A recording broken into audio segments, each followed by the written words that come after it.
Hello dear students, तो welcome to back my YouTube channel. Dear students, जैसा कि आप सभी जानते हैं कि पिछली वीडियो में रेशनल नंबर का इंट्रोडक्शन हमने डिस्कस किया था।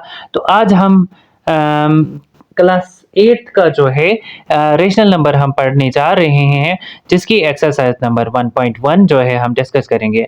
अगर आप लोगों ने मेरी पिछली वीडियो नहीं देखी होगी तो वॉच कर लेना, जिससे आपको रेशनल नंबर जो है बहुत अच्छे तरीके से समझ आ जाए। तो चलिए अब हम क्वेश्चन को सॉल्व कर लेते हैं। Let's start. Question number first हमें क्या बताता है? Name the property under multiplication. Multiplication में कौन सी प्रॉपर्टी है used in each of the following. यहाँ पर नीचे कुछ क्वेश्चंस दिए गए हैं, इनमें से गिवन है। तो उससे पहले बता देता हूँ किसी भी नंबर की मल्टीप्लिकेटिव आइडेंटिटी। उससे पहले मैं आपको बता दूं मल्टीप्लिकेटिव आइडेंटिटी किसी भी नंबर की वो क्या हो सकती है? 1 या एडिटिव आइडेंटिटी जो है वो हमारे पास 0 होगी, किसी भी नंबर की 0। यानी जब भी हम सब्ट्रैक्ट एडिशन करें, जब भी हम मल्टीप्लिकेशन या डिवीजन करें किसी भी नंबर की एडिटिव आइडेंटिटी या मल्टीप्लिकेटिव आइडेंटिटी निकालनी हो, तो हमारी मल्टीप्लिकेटिव आइडेंटिटी हमारे पास 1 होगी और एडिटिव आइडेंटिटी 0 होगी। तो चलिए अब हम क्वेश्चन को सॉल्व करते हैं बिना समय गवाते हुए। तो हमारे पास क्या है? a/b मल्टीप्लाई बाई 1 के बराबर है is equal to 1 multiply by a/b minus a/b। देखिए यहाँ पर भी 1 से मल्टीप्लाई हो रहा है और यहाँ पर भी 1 से मल्टीप्लाई हो रहा है। सो इसमें अभी मैंने आपसे डिस्कस किया था मल्टीप्लिकेटिव आइडेंटिटी किसी भी नंबर की क्या हो सकती है?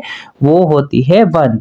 तो इस वाले क्वेश्चन को जो है सॉल्यूशन, उसके बाद इस वाले क्वेश्चंस में a/b मल्टीप्लाई बाई 1, तो 1 मल्टीप्लाई बाई -a/b है हमारे पास। तो यहाँ पर कौन सी प्रॉपर्टी यूज हुई है?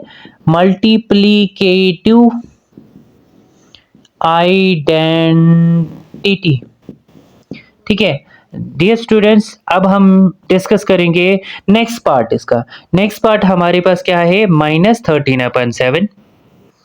नेक्स्ट पार्ट जो है वो है -13/7 multiply by -2/7 is equal to -2/7 multiply by -13/7। इसमें क्या है? a/b multiply by c/d which is equal to c/d multiply by c/d multiply by a/b के बराबर है।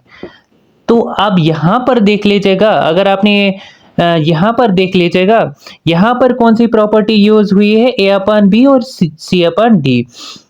इंटीजर्स में भी हमने प्रॉपर्टी सारी पढ़ी थी और रेशनल नंबर में भी हमने सारी प्रॉपर्टीज पढ़ी थी।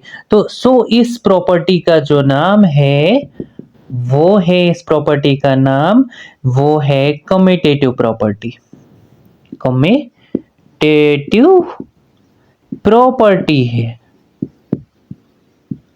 डियर स्टूडेंट्स, यहाँ तक उम्मीद करता हूँ कि यहाँ तक आप लोगों को अच्छे से समझ आया होगा। तो चलिए मूव करते हैं अब नेक्स्ट पार्ट की तरफ। फ्रेंड्स, अब क्वेश्चन नंबर 1 का जो है लास्ट पार्ट हम समझ लेते हैं। ये है हमारे पास a/b multiply by b/a which is equal to किसके बराबर है? 1 के बराबर। तो जैसा कि आप सभी जानते हैं कि ये इस वाली प्रॉपर्टी को क्या कहा जाता है?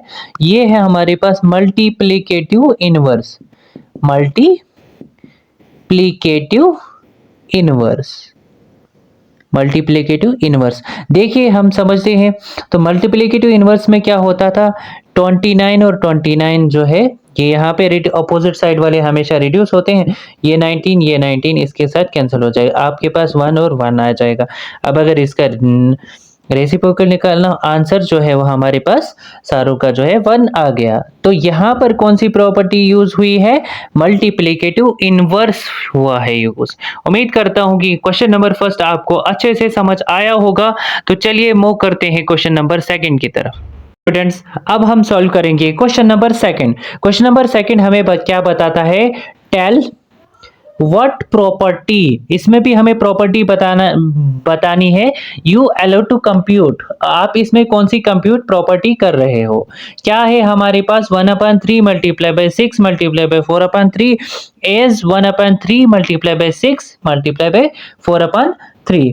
तो चलिए अब सॉल्यूशन से समझते हैं। हमारे पास क्या है 1/3 multiply by 6 multiply by 4/3 is equal to किसके बराबर है 1/3 मल्टीप्लाई बाई 6 मल्टीप्लाई बाई 4/3। ठीक है डियर स्टूडेंट्स, यहां तक आपको समझ आ गया होगा। तो चलिए अब हम इसको करते a/b मल्टीप्लाई बाई c/d, जिसके डिनोमिनेटर में कुछ नहीं है उसके डिनोमिनेटर में 1 रख देते हैं, multiply by e/f, a/b multiply by c/d multiply by e/f आ गया। इस तरीके की प्रॉपर्टी है। तो सबसे पहले इन्होंने क्या किया, c/d और e/f को पहले मल्टीप्लाई किया है और दूसरे में जो है a/b को पहले, a/b और c/d को पहले मल्टीप्लाई किया है। तो डियर स्टूडेंट्स, सो यहाँ पर हमने समझना है कि यहाँ पे कौन सी प्रॉपर्टी यूज हुई है। तो तीन रैशनल नंबर्स हम किस में लेते थे, वो अगर आपने इंट्रोडक्शन क्लास मेरी वॉच की होगी तो जिस उससे आपको पता चलेगा, उसमें जो है सारी प्रॉपर्टीज को जो है हमने काफी अच्छे तरीके से डिस्कस किया है। तो चलिए, इस वाली प्रॉपर्टी का नाम है एसोसिएटिव